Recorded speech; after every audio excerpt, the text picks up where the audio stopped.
إن الله وملائكته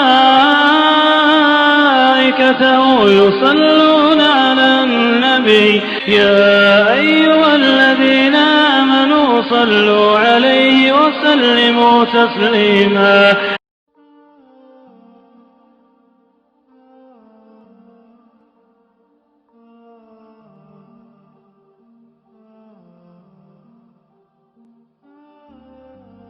السلام علیکم ورحمۃ اللہ وبرکاتہ. الحمد للہ رب العالمین والصلاة والسلام علی رسولہ الامین وعلی آلہ وصحبہ اجمعین. اما بعد فاعوذ باللہ من الشیطان الرجیم. بسم اللہ الرحمن الرحیم. رب اشرح لی صدری ویسر لی امری واحلل عقدۃ من لسانی یفقہوا قولی. حضرت ابوبکر صدیق رضی اللہ تعالی عنہ ان پہلے لوگوں میں سے ہیں جن کو اللہ کے رسول علیہ السلام نے ایمان لانے کی دعوت دی اور آپ نے اسے قبول کیا، بلا جھجک قبول کیا. باقی صحابہ کے بارے میں یہ کہا گیا تھا کہ آپ یعنی کہ نبی اکرم صلی اللہ علیہ وسلم نے جب ان کو ایمان لانے کی دعوت دی تو باقی لوگ تھوڑا سا سوچ میں پڑ گئے اور فوراً ان لوگوں نے جو ہے جواب نہیں دیا. مگر ایسا معاملہ حضرت ابوبکر صدیق رضی اللہ تعالی عنہ کا نہیں تھا. آپ نے فوراً کے فوراً جو ہے سننے کے ساتھ ہی نبی اکرم صلی اللہ علیہ وسلم کے اوپر ایمان لے آئے، کیونکہ آپ کو اللہ کے رسول علیہ السلام کے اوپر مکمل بھروسہ تھا اور مکمل ایمان تھا. اور اتنا ہی نہیں ہے، آپ بچپن سے جو ہے نبی اکرم صلی اللہ علیہ وسلم کے ساتھ ہی بھی رہے ہیں، اس لیے آپ اللہ کے رسول علیہ السلام کو اچھی طرح جانتے تھے، پہچانتے تھے. اس وجہ سے آپ کو جو ہے اسلام کی اس دعوت کو قبول کرنے میں تھوڑی سی بھی جھجک محسوس نہیں ہوئے. یہاں تک کہ اللہ کے رسول علیہ السلام کے اوپر آپ کو خود سے زیادہ بھروسہ تھا. اسی لیے آپ بارہا یہ کہتے تھے کہ اگر اللہ کے رسول علیہ السلام نے یہ کہا ہے تو یہ بات صحیح ہے. یعنی کہ آپ کو اس کی پشٹی کرنے کی ضرورت نہیں تھی اور اس کو کنفرم کرنے کی ضرورت نہیں تھی، اور آپ بالکل ان باتوں کو مان لیا کرتے تھے. یہ وہ بات ہے جب کہ ابوبکر صدیق رضی اللہ تعالی عنہ کو ایمان لانے کی دعوت پیش کی گئی تھی. حضرت ابوبکر صدیق رضی اللہ تعالی عنہ کے ساتھ ایک دو ایسے گھٹنا ہوئے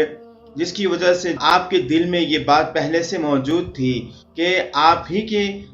لوگوں میں، آپ کے جان پہچان میں جو ہے کوئی ایسا شخص جو ہے نبی بنایا جانے والا ہے. ایک انسیڈنٹ اور ایک گھٹنا یہ ہے کہ آپ ایک بار کعبہ کے جو کورٹ یارڈ ہے، جہاں وہ اس کا جو آنگن ہے، اس کا جو ایریا ہے، وہاں آپ بیٹھے ہوئے تھے اور وہاں بیٹھ کر کے بس کچھ سوچ رہے تھے کہ اسی وقت جو دو صحابی جو ہے ایک آپس میں بات کر رہے تھے. یعنی کہ دو لوگ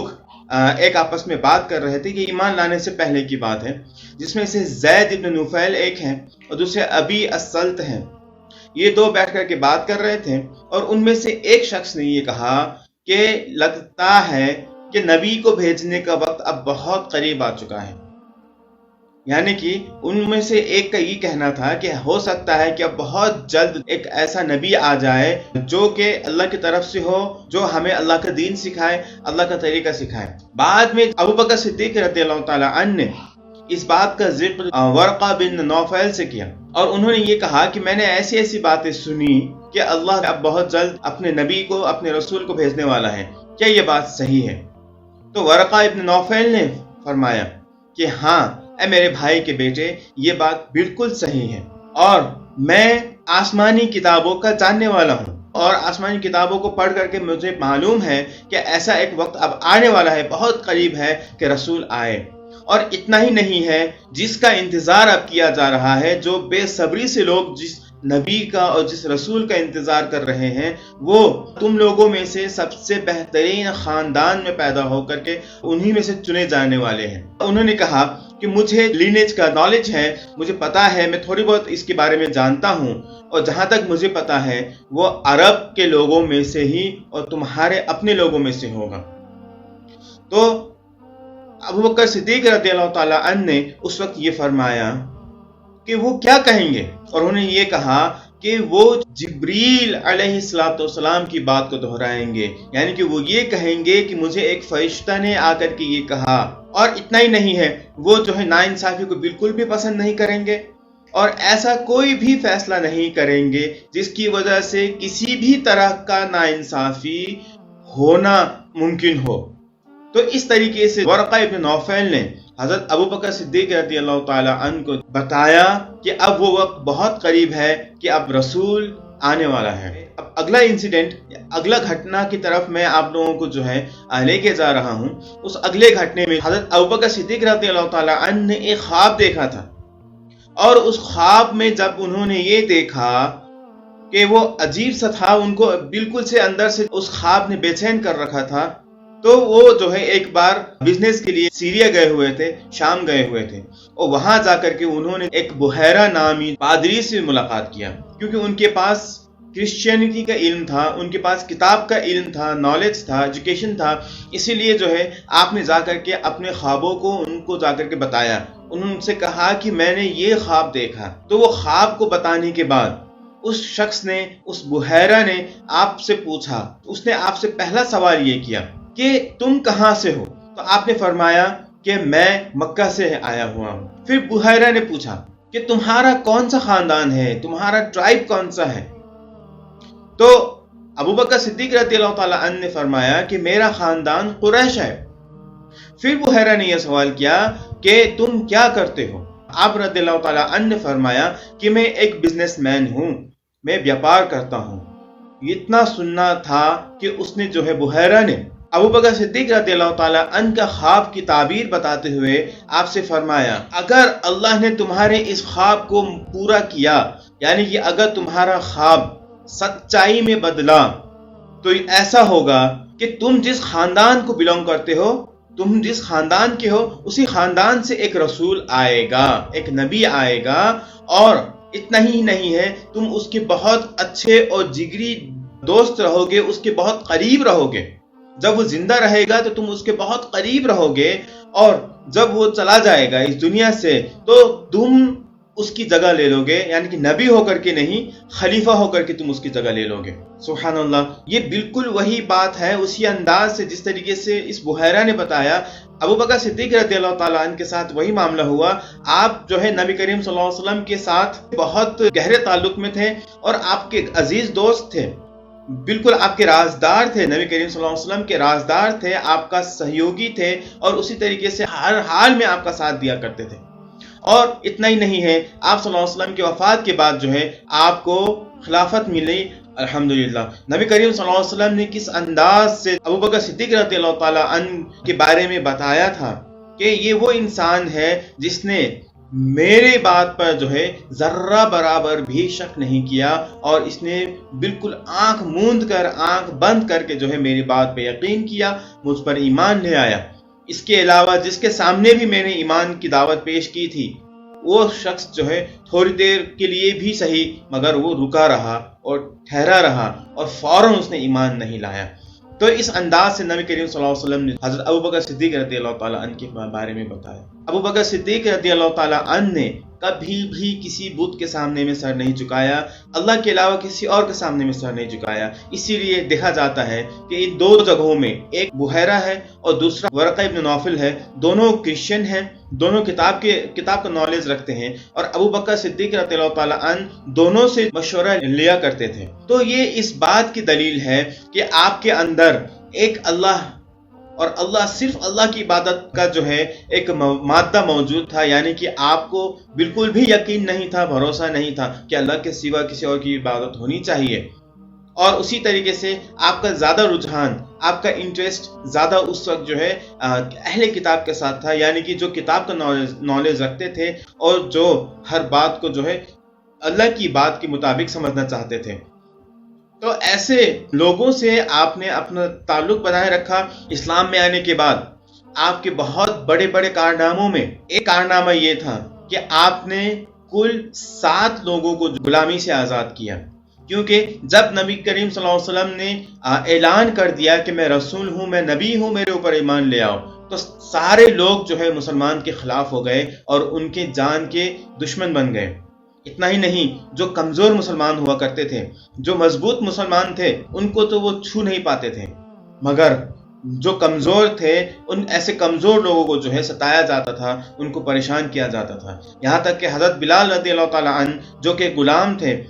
اور حبشی تھے، آپ کے ساتھ یہ معاملہ پیش آتا تھا کہ آپ کو دوپہر یعنی کہ دن میں 12 بجے کی دھوپ میں آپ کو پیٹھ کے بل لٹا کر کے آپ کے اوپر پتھر رکھ دیا جاتا تھا تاکہ آپ اس سے ہل نہ سکیں، اور اس گرمی اور اس تپش کی وجہ سے آپ کا جسم جو ہے بالکل سے چھل جائے، اس انداز سے ان کو ٹارچر کیا گیا تھا۔ اور اسی طریقے سے جو ہے باقی جو غلام تھے ان کے ساتھ بھی یہی معاملہ پیش آتا تھا، کیونکہ اسلام انصاف کرتا تھا اور انسانیت میں کبھی بھی بھید بھاؤ نہیں کرتا تھا۔ یہ معاملہ ہونے کی وجہ سے شروع میں جو ہے جو اس طبقے کے لوگ تھے، جو کمزور تھے، ان لوگوں کو اسلام میں اپنا برائٹ فیوچر نظر آنے لگا، تو وہ لوگ اس کے اندر آنے لگے، یعنی کہ اسلام کے اندر آنے لگے، کیونکہ اسلام کے اندر آنے کے بعد جو ہے آخرت سنورنے والی تھی۔ اس بات کو وہ لوگ سمجھ گئے، اور دنیا میں بھی جو ہے اسلام نے جو امن کا پیغام دیا اور جس طریقے سے مساوات اور ایکوالٹی کا پیغام دیا، اس طریقے کا پیغام اس وقت کبھی بھی نہیں سنا جاتا تھا اور آج بھی کبھی نہیں سنا جاتا ہے۔ تو جب ایسے لوگوں کی تعداد زیادہ ہونے لگی، جب زیادہ سے زیادہ سرونٹ اور غلام جو ہے ایمان لانے لگے، تو کافی مسلمانوں نے، جو پیسے والے مسلمان تھے، ان لوگوں نے جو ہے غلاموں کو خرید کر کے آزاد کرنا شروع کیا، کیونکہ اگر ایسا نہ کرتے تو ہو سکتا تھا کہ ان کو ٹارچر کرتے ان کی جان چلی جاتی۔ کچھ لوگوں کی جان گئی بھی، مگر یہاں یہ معاملہ یہ ضروری تھا جن کے پاس پیسے ہیں وہ ایسے ذمہ داری کو اٹھائیں۔ تو حضرت ابوبکر صدیق رضی اللہ تعالیٰ عنہ نے بھی مدینہ جانے سے پہلے یعنی کہ ہجرت کر کے مدینہ جانے سے پہلے ٹوٹل 7 لوگوں کو جو ہے خرید کر کے آزاد کر دیا، اور ان کو انسان کی غلامی سے نکال کر کے اللہ کی غلامی میں رکھ دیا۔ یعنی کہ بہت بڑی بات ہے یہ کہ ہم انسان کے غلام نہیں ہیں، ہم صرف اللہ کے غلام ہیں۔ ہم کسی بھی لحاظ سے کسی انسان کے غلام نہیں ہیں، کسی جذبات کے غلام نہیں ہیں، ہم لوگ کسی بھی فیلنگز کے، کسی احساسات کے اور اسی طریقے سے کسی سوچ کے غلام نہیں ہیں، ہم صرف اور صرف اللہ تعالیٰ کے غلام ہیں۔ اس بات کو جو ہے وہ لوگ بخوبی سمجھتے تھے، اور غلاموں میں جو ایمان لا کر کے مسلمان ہو گئے تھے ان کو خرید کر کے جو ہے آزاد کر دیا جاتا تھا۔ تو حضرت ابوبکر صدیق رضی اللہ تعالیٰ عنہ نے مدینہ جانے سے پہلے جو ہے 7 لوگوں کو آزاد کیا۔ ان 7 لوگوں میں 7ویں نمبر میں تھے حضرت بلال رضی اللہ تعالیٰ عنہ، جن کو مؤذن اسلام کہا جاتا ہے، اسلام کے سب سے پہلے مؤذن، جنہوں نے اسلام کی خاطر سب سے پہلے اذان دیا تھا اور نماز کی طرف بلایا تھا۔ مدینہ سے جب مکہ آئے تھے تو آپ سب سے پہلے شخص تھے جنہوں نے کعبہ میں چھت کے اوپر چڑھ کر کے جو ہے اذان دیا تھا، اور آپ کو آزاد کرنے والے شخص کون تھے؟ وہ ابوبکر صدیق رضی اللہ تعالیٰ عنہ تھے۔ اور اسی طریقے سے کہ ابوبکر صدیق رضی اللہ تعالیٰ عنہ کی وجہ سے کچھ لوگ بڑے جو صحابہ مانے گئے، بعد میں بہت بڑے اونچے رتبہ والے جو صحابہ مانے گئے تھے، ان میں کچھ لوگوں کو آپ رضی اللہ تعالیٰ عنہ یعنی کہ ابوبکر صدیق رضی اللہ تعالیٰ عنہ کی وجہ سے ایمان میں آنے کا موقع ملا۔ آپ نے ان کے اوپر محنت کیا، ان کو جو ہے اسلام کے بارے میں سمجھایا، اور سمجھنے کے بعد وہ لوگ جو ہے اسلام کے دائرے میں آ گئے۔ اور ان چند حضرات میں سے الزبیر العوام، عثمان ابن عفان، طلحہ ابن عبید اللہ، سعد ابن الجرار، عبد الرحمن ابن عوف، اسی طریقے سے آپ کو ابو سلمہ ابن عبد الاسد اور الارقم ابن ابی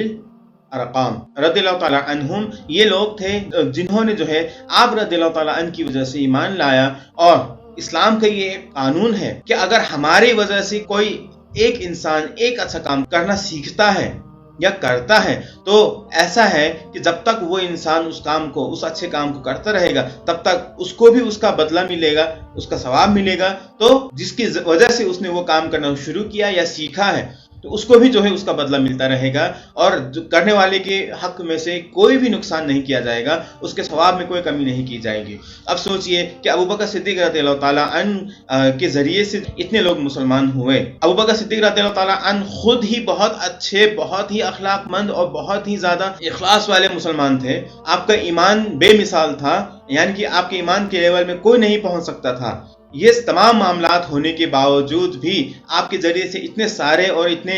دگز صحابہ کرام جو ہے ایمان کے اندر آئے اور صحابیت کا رتبہ حاصل کیا۔ اب سوچئے کہ انہوں نے جو ہے اپنی پوری عمر میں جس طریقے سے، جس انداز سے اسلام کی خاطر جو بھی قربانیاں دی ہوں گی، جو بھی عمل کیا ہوگا، وہ تمام عمل کا ثواب برابر حضرت ابوبکر صدیق رضی اللہ تعالیٰ عنہ کے کھاتے میں بھی جمع ہوا ہوگا۔ آپ کسی بھی نیکی کو کرنے سے